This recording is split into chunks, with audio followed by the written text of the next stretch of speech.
supper club, clinking of the glasses, smoky.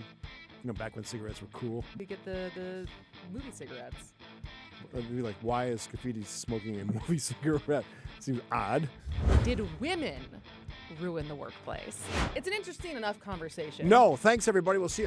There are unique differences in how we react to problems and we problem solve, and they've added to the concept of work. They provide a different perspective. Why do we get measured against men? Because men created the rules. I think she was saying the women shouldn't necessarily have to be compared to men's rules in order to be seen as valuable. Should we change the rule for men and women?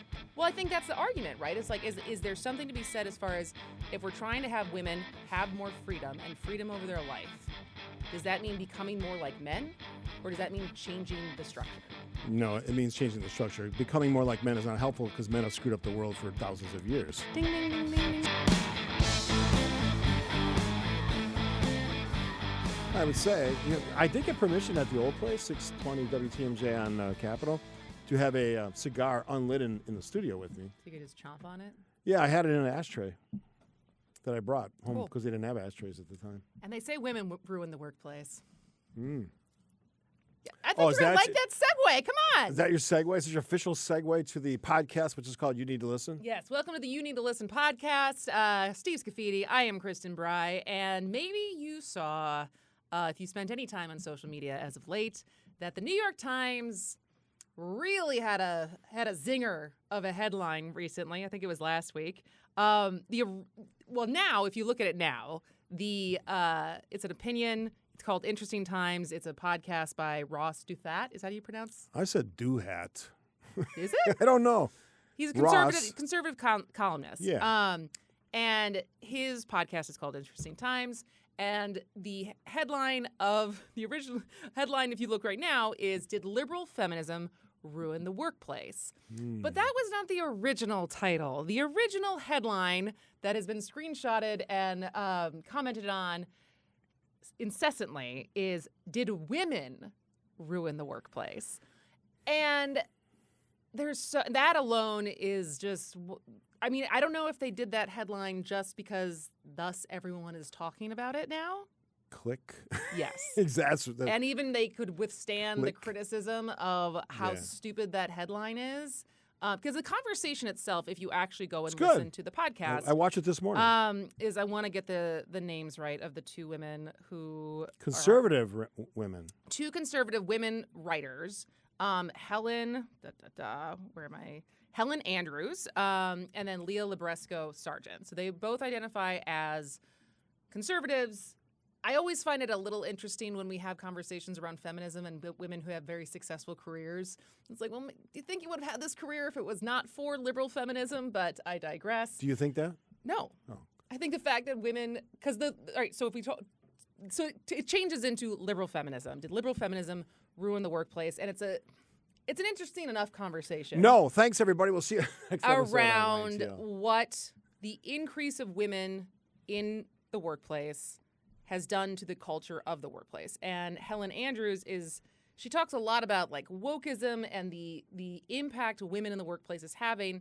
And Leah Libresco Sargent is talking more about that the workplace was not created for women and the critique of women needing to just be like lesser men in order to succeed. So there's a lot here that we're not even going to like how many different avenues we could go for our conversation today. But I would say, just knowing you, that if we talk on its face as far as women ruining the workplace, I can assume that I know what your answer is. And what do you think my answer is? No, they did not ruin the I workplace. said it already, no. Yes. And that's why I said we'll see you next week. No, why I would say that is because my opinion is women have diversified, certainly, obviously, the workplace, but they've added to the concept of work. They provide a different perspective on the work product. They work in different ways. As much as I love the idea of men and women being equal, there are unique differences in how we react to problems and we problem solve. And maybe it's genetics or DNA or whatever it is, but it's also our experiences. And again, my opinion, women have enhanced the work environment, not made it bad. So without putting a value on it, as someone who I think when you started your career, there was probably a lot less women working. Yeah, I that worked you with all guys. Yeah, And now you work with probably, I would assume, closer to 50-50? I think so. Yeah. Without putting a value on it, saying it's better or worse, have you noticed actual changes to the workplace in the time, like in the span of your career? What I've noticed, and not so much in my TV research career, because it was a lot of men, although it's sort of changing at the end. I worked in that field for 28 years. But when I was mayor, I realized pretty quickly that some of the people that I worked with, again, had a different experience. One, a gender experience was different because they were women. But they provided input that I didn't get from the men that surrounded me. Generally, and these are all, stereotypes, but I mean, that's not the word. Exaggerations or, whatever you want to use. They had a different outlook on things. They had a different approach to things. I dealt with some pretty horrific things, mass shooting and, lots of development issues. And to have a diversity of opinion from a women's perspective was helpful because one thing I realized, as a young adult and then a married adult and then a father of two young girls, now women themselves, that perspective, whatever generation you're in, is evolving. It continues to evolve.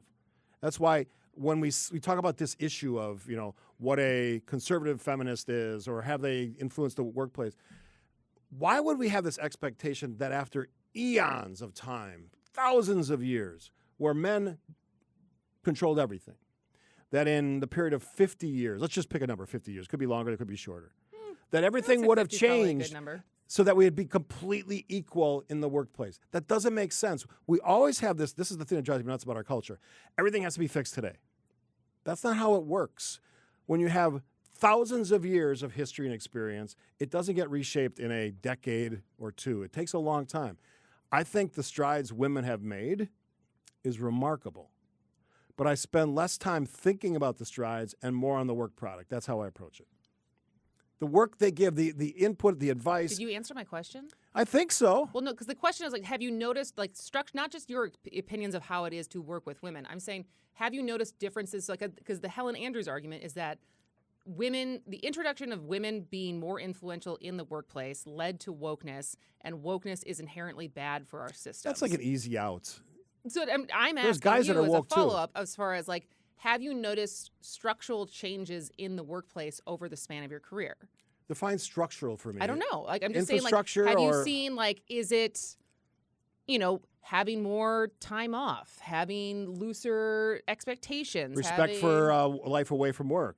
Yeah, that's a clear any of one. these things that, yes. that have changed over the period of your career, and do you think those changes could be attributed to women being more present in the workplace? Yeah, I think the one you just mentioned, there is a life away from work. I think introducing women into the workplace, however long that happened, has sort of changed, hopefully, and maybe we're actually going backwards on that as of late, the perspective of CEOs and management teams to understand that maybe having these understanding that it's not just work can actually make for a better work product because you've given people a chance to de-stress, relax, rewind, unwind, and then they come back to work recharged and refreshed. I think women have certainly introduced that to the workplace. But again, I'll go back to the perspective. Women don't see things, and this is a generalization, understood, they don't see things the way guys do. Guys are very, one-dimensional, the physical piece of any story, the lack of depth on things. Women know their shit. They live a life that men will never live. They endure things that guys would put up with for 5 minutes and then say, I'm not doing this again, i.e. childbirth. We're not doing that. Women, they do it every damn day. And that perspective changes what they bring to a workplace. That's why I answered your question yes right away. They have changed workplaces, not in a negative way, but in a positive way. And if you don't understand that you are part of the problem, this idea that because we have women we're now woke, that's stupid. There's woke guys. I mean, how do we not realize that? It's just dumb. Okay, so then what were parts of the conversation that resonated with you as far as you're oh, this is a good point, or because as a conservative, as a Republican, I guess, since you differentiate between the two, was there things that stood out to you as far as this makes sense? Like, what was like part of the conversation that you thought was interesting? A broad brush, but I like the fact that both of the conservative women were saying basically we can't just define, feminism in one way. And that is my one complaint with feminism, and it has to be almost always perceived as left or liberal. I don't think that's the case. There are many ways and many women, they come in all shapes and sizes, including politically, including how they think about the culture they live in and the workplace they live in. And I think that's what my takeaway was from that. First of all, one weird thing. I'm not sure why you had a guy. I know he's a conservative writer, but why a guy interviewing two women? Like, couldn't find another woman that would be the moderator? It's his podcast. I know, but still, it's like... I mean, I think that's because it's because he's interviewed Peter Thiel and stuff. I think he's probably read both of their. He's a very good at his job. Or I think Helen Andrews, it was based off of an essay that she recently published. Right. But like, I think it's just because it's his show and he does what he wants. I would have got more out of it if it was a woman interviewing two women, and maybe even liberal women. Maybe because that introduces a dynamic of difference. I still don't understand because the subtext or the sub headline. Once they changed the headline to "Did liberal feminism ruin the workplace?" and then the subheadline is "Can conservative feminism fix it?" or something along those lines. Yeah. I don't know what conservative feminism is. It almost sounds, and this is again a generalization, like the creepy sort of. Remember the good old days when women did that? And that's a genuine question. But that's not what they represented. It's not that it can't exist. It's that I don't know what the definition is. Because when you say liberal feminism, I think of legal and policy changes that are advocated for, and that you attain equality or equity, depending if you want to get the difference between those two things, through legal and policy and like political advancements. Yeah, that's liberal feminism. That's liberal feminism. That makes sense. Feminism overall, to me, outside of the subcategories, is freedom from oppression based on your gender. Yeah. Right? Well, like absolutely. that is it's not man-hating, it's not women being better than men. It is having more choices with your life and not being put into a place just because you were born a certain gender. And I think there's also goes into freedom from oppression for a lot of other things when it comes to class, race, sexual orientation, etc. So that's to me, as someone who was a women's, well, I wasn't a women's studies major. I was a interdisciplinary studies major, which combined women's studies, public health, and political science. So that's why. And some of this like feminist theory stuff I'm really nerding out on. Anyways, what do you think conservative feminism is? To me, and I'm not an expert on feminism, again, because I'm a guy and I'm not an academic. One thing that just as an aside before I start answering that question is the way the world of academia looks at all these issues drives me nuts. It's like it's very heady. It's heady. It's the language, the grammar. It makes no sense to a regular person. They create arguments out of thin air, and they find friction when there doesn't have to be friction. You mean you don't like Foucault? Like what? Foucault? The French philosopher? No. Pretty much no philosophers I'm going to follow or like live my life. Nietzsche? You're not a Nietzsche guy? No, none of that stuff. None of that stuff. I lost my train of thought. Oh, yes.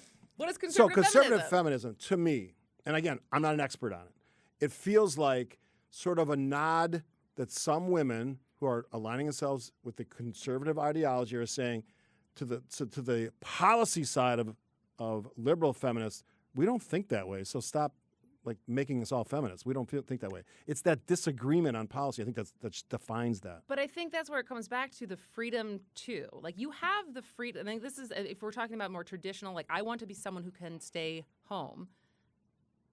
Like no one's stopping you from doing that right now. What's stopping you from doing that is the economic outcomes and the fact that most people don't even have that choice, much right? Bigger. Most families, both parents have to work. If you're even married, right? Like there's a lot of single people out there who have to continue to work because of changing cultural shifts in general. But as far as in listening and reading the transcript, like I don't really know what conservative feminism is doing or can do. Like I understand the structural changes, like the structural critique of like, especially for Leah, what's her face, making the argument that she brings up the argument that should we be having discussions where for women college basketball players having the same 3-point line Yeah. as men. She's like, I don't care about basketball, but that is like a fundamental conversation of do we have different, because men and women are inherently different, do we have different expectations, or do we just constantly have women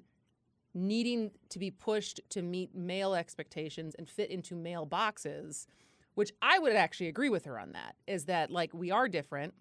And it's the same way when this gets into what I said earlier as far as equality versus equity. Equity is everyone gets what they need versus equality is everyone gets the same thing, right? Yeah. Or has the same outcomes.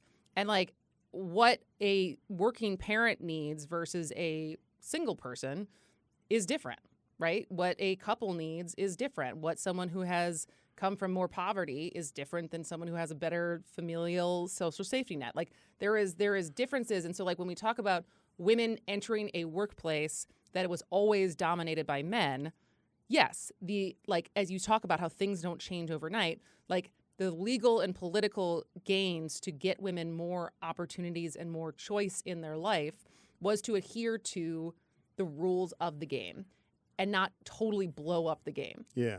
First of all, I don't see the game as blown up. I think I don't think it is there's either. opportunity. I think there's arguments to blow up the game. I think that's what she's saying. Like, I think she was saying like the women shouldn't necessarily have to be compared to men's like rules in order to be seen as valuable. Yeah.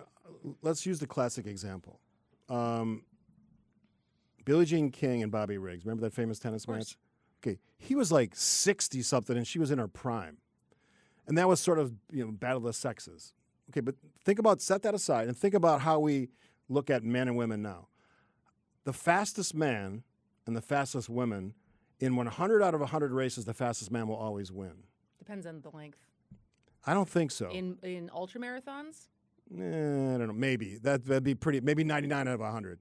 But any normal length race, and I'm not even sure about your information. There's different when it comes to endurance. I'm not saying it can't happen. Let's say 99 out of 100. Yes, for things that are like the actual strength, the actual speed in short distances, yes, men are faster. So, but in like ultra marathons and stuff, when it comes to endurance, you found an extreme example, so congratulations. But it's not an extreme example. For 99 out of 100, men will be superior to women. That's a genetic difference that maybe in 1,000 years will change as we evolve, or maybe 10,000 years. I have no idea. Don't really care. I won't be around. But when we look at conservative feminism, at least what I was gathering, I think this is where it does touch men. I think they were trying to say, sort of a weird way, that sort of this feminization of workplaces has changed the male-female dynamic, and not to overquote our friend Scott Galloway, who brilliant writer on the subject of masculinity, that maybe that's part of what's driving some of this hostility, toxic masculinity, if you want to use that term, struggles of young men because of this influx of women into the workplace, and just basically some women, not all, probably a small number, who are sort of casting men as the enemy. I think that's what they may be referring to. And that it does happen. There are women, just like there's men who hate women. It's equal opportunity destroyers. I think there's some of that in there, that they are in their own work life, cultural structure, that they somehow demeaned men to the point where some young men are just can't have a relationship, can't get a job, can't communicate. That's part of the story too. That's the part I can't identify with. But why is that? Why are we blaming women for that? I'm not blaming anybody. I'm just saying why are they blaming women for that? You'd have to ask them. It's not my argument, because what I said at the beginning when we were talking about labels, maybe we were doing it off the air. When we start parsing our words on this stuff and we start segmenting, it just creates more problems. Why can't you just be a feminist, whatever flavor you are? Right? Like, what difference does it make? Well, there's a lot of people who don't consider themselves feminists at all because that term was... And that's their option, too. Bastardized. Yeah, that's also their option, if they want to be that person. But I'm someone that defends feminism, at least that general concept. When you start parsing your words and sort of splitting, it's like anything. We've made all of these battles and friction points. They're not helpful. They make it worse. They make the conversation worse. The communication sucks, and we don't get to any solutions. That's what drives me nuts. So we're going to now have a battle between liberal feminists and conservative feminists. Why? Why the hell would we do that? How about just advocating for women, generally? specifically in certain cases Well, at work. I think that's part of what they're doing, right? I don't know if Helen Andrews is doing that, to be honest. But as far as advocating for women, because I think there is an argument, the fact that where we are as an economy, like I said before, is for women who would like to have the choice to stay home with their kids, right? And some women do. But only if they have the income as a family to do that, right? Like that is not an option for majority of families because of how the cost of living is, and we've made it really hard. And so if you're trying to point back to, because some people make this economic argument, is the fact that like once women were flooded the workplace, that is where you start to see stagnant wages because there was more competition for jobs, and so the wages did not go up in the same way. So there's some people saying like because there's more people competing for the same amount of jobs. I don't necessarily buy into that. I don't buy into it at all. But there is something to be said as far as the opportunity where one income could sustain a family of four is not the case anymore for the average American family. I wouldn't argue the economy is tougher. Yes, it's absolutely tougher. So the opportunity for women who are frustrated, who are like, I don't want to have to work. I would like to be able to stay home and I can't. They're blaming feminism. I don't know why, but like that's not a feminist problem. That is an economic problem of where the cost of living is in this country. Like I don't think, and I think there's also the opportunity of talking, like critiquing the workplace because it was created by men, that I think you do see between COVID and stuff of like, it doesn't have to be this way. It can be more flexible. We can afford paternity leave. We can value like spending time with your children when they're brand new, whether you're a man or a woman, and like paternity leave. Like I think like adhering to what the workplace has always been is a terrible argument as far as it being better versus it working, like modeling it and adhering it to be able to work for more people to be successful. And my overall point on this is, one, I think women, as I said over and over, women have added to the workplace. And two, again, creating a fight where one doesn't need to exist is not helpful. And I know that academics and columnists, this is the world they live in. Yeah, they create friction. It's to create commentary. But on any subject, I can find a man that's talented or a woman that's talented. On any sport, man talented, woman talented. Any IQ, woman talented, guy talented, smart, super smart. It doesn't matter to me.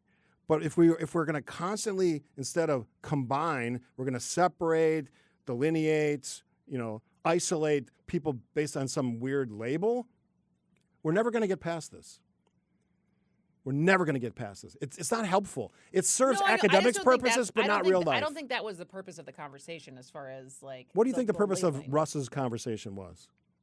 To find that difference? No, I think it was them actually looking at, because it's like, it was interesting because it was two conservative, like I self-identifying conservative women having conversation, like within that conservative ideology, having very different opinions about certain things. And like that's not even introducing a more left-leaning feminist into the academic feminist in the conversation. But I think it's like thinking structurally around some of these bigger topics when it comes to work, when it comes to family, when it comes to how we measure, like the default of only measuring women against men. Like that is when you want to talk about like the buzzword of patriarchy, that is what we're talking about. It's like instead of it being like, and why do we get measured against men? Because men created the rules.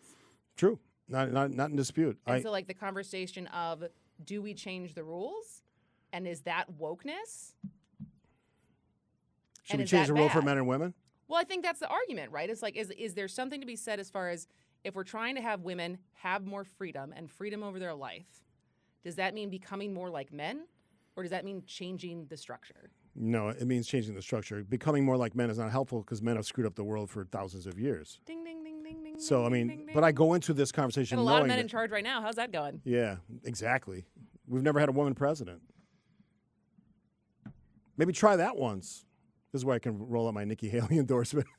Yeah, I know. What's she doing right now? I have no idea. Speaking for lots of money, probably. They all become millionaires after they're ex-candidates or ex-public officials. This is like sort of a maddening subject to me because I don't look at the world that way. And just like we differ on our political ideology, but we also agree on things. Many times we agree, which can be good or bad. To have a debate have a conversation with a conservative male journalist and two conservative women. It's kind of like a radio show that has all conservatives or all liberals on. It's like, what good is that? There was a lot of contention between them. There were. Like, That's a good conversation. Yeah, that's what I mean. I thought it was an interesting conversation. I think some people it drove them nuts, but like, this probably will be my recommendation for Extra Points. It's good watch. I mean, I enjoyed the watch. Who's the icon of feminism? I always forget her name. Gloria Steinem.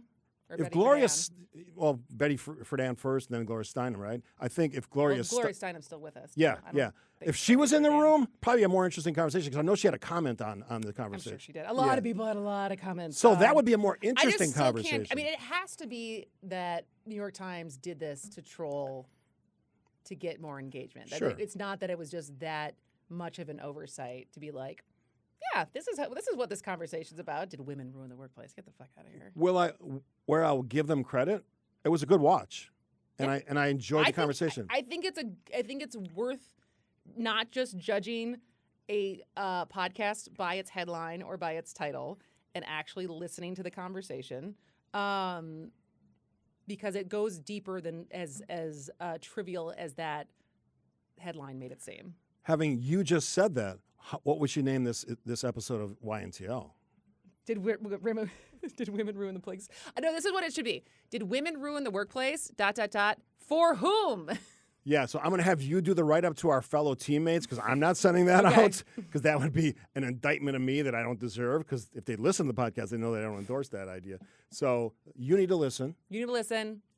Subscribe, recommend, share. You also can always find us 10 to 12 p.m. Monday through Friday for Point Taken on 620 WTMJ. What's your email? KBREY at goodkarmabrands.com. Mine is steve.scaffidi, 2 F's, 1 D at WTMJ.com. Always welcome your comments and feedback. And, oh, by the way, we have a new newsletter. Called Extra Points. Yeah, which you can simply find if you text the word extra, EXTRA, 855-616-1620 on your phone. I don't call them smartphones anymore for all the obvious reasons. On your phone, you will get a link to subscribe. It's a great read. It's a real quick read, and it brings in some of these topics. You said you're going to use this as your recommendation. Mm-hmm. Some of the things we talk about on the show, some great interviews. We links throw some to all fun, the podcasts, fun stuff. YouTube links and stuff. It's a quick read on a Sunday morning or a Sunday afternoon.